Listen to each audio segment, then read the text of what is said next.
কোমরের ব্যথা মানে আমরা অনেকেই মনে করে থাকি যে এটা আসলে আমাদের কিডনিরই সমস্যা। কিন্তু বাস্তবতা হলো যে আসলে কোমরের ব্যথা কিন্তু কিডনির সমস্যা নয়।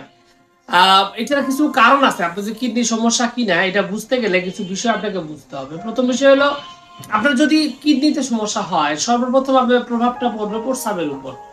কারণ কিডনিতে সমস্যা হওয়া মানে প্রস্রাব যেহেতু প্রস্রাবটা উৎপাদন করে কিডনি, সুতরাং ওইখানে বেশি দেখা দিবে। বিশেষত যদি দেখেন যে আপনার প্রস্রাবের সাথে ব্লাড যাচ্ছে, রক্ত যাচ্ছে এবং সেই সাথে আরো যদি দেখেন যে আপনার এই মানে কোমর ব্যথা, কিডনির যে ব্যথাটা আছে এই ব্যথাটার সাথে আপনার প্রস্রাবের সমস্যা হচ্ছে। প্রস্রাবটা সেভাবে উৎপাদন হচ্ছে না। যেভাবে যতটা হওয়ার কথা ওইভাবে অতটা প্রস্রাব উৎপাদন হচ্ছে না।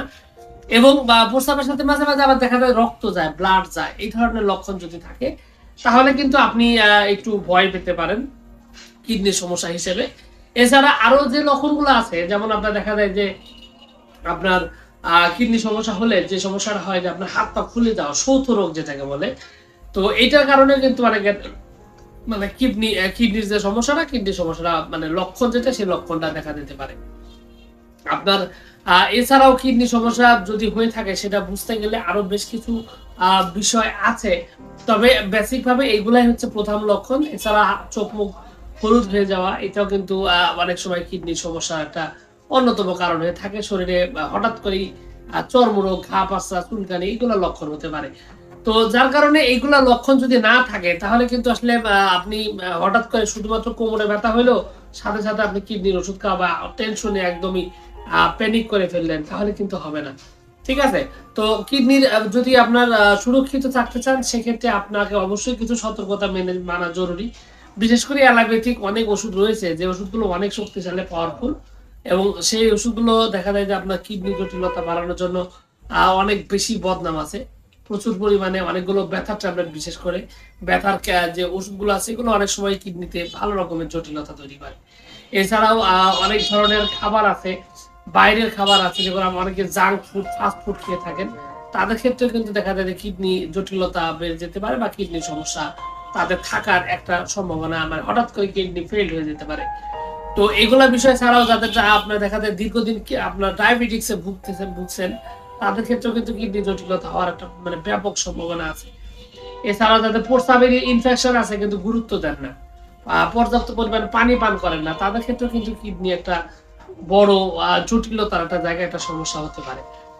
আর কোমর ব্যথার যদি কথা বলেন তাহলে কিন্তু এটা ঘুমানোর কারণে, অতিরিক্ত পরিশ্রম করার কারণে, ঠিকমতো না বসার কারণে, অনেক সময় হাড় ক্ষয়ের কারণে, অনেক পরিশ্রম করেন এরকম কারণে বা ডিস্কের যে সমস্যা আছে কোমরের এটার কারণেও আপনার কোমর ব্যথা হতে পারে।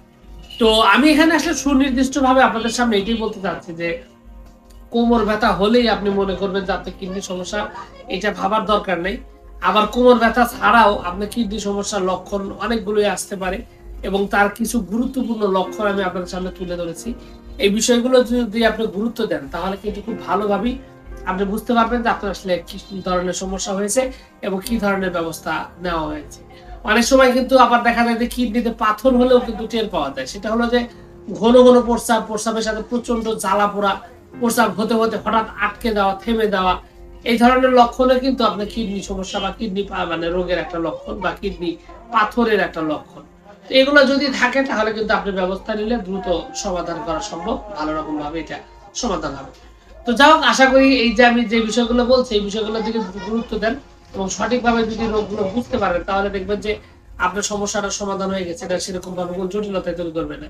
আর যদি রোগটাকে না বুঝেন, সঠিকভাবে চিকিৎসা না নেন, আর রোগটা না বুঝে সঠিক ওষুধ না খান তাহলে কিন্তু আপনার রোগ ভালো হবে না, বরং আস্তে আস্তে আরো বেশি জটিলতা তৈরি করবে। তো যাই হোক, এই ছিল মূলত আজকের ভিডিও।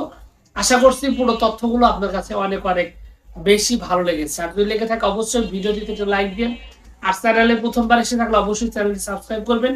প্রশ্ন, কোনো মতামত, কোনো অভিযোগ থাকলে সরাসরি কমেন্টস করে জানাতে পারেন। তো ভিউয়ার্স, আপনাদের সকলকে অনেক অনেক ধন্যবাদ। আসসালামু আলাইকুম ওয়া রাহমাতুল্লাহ।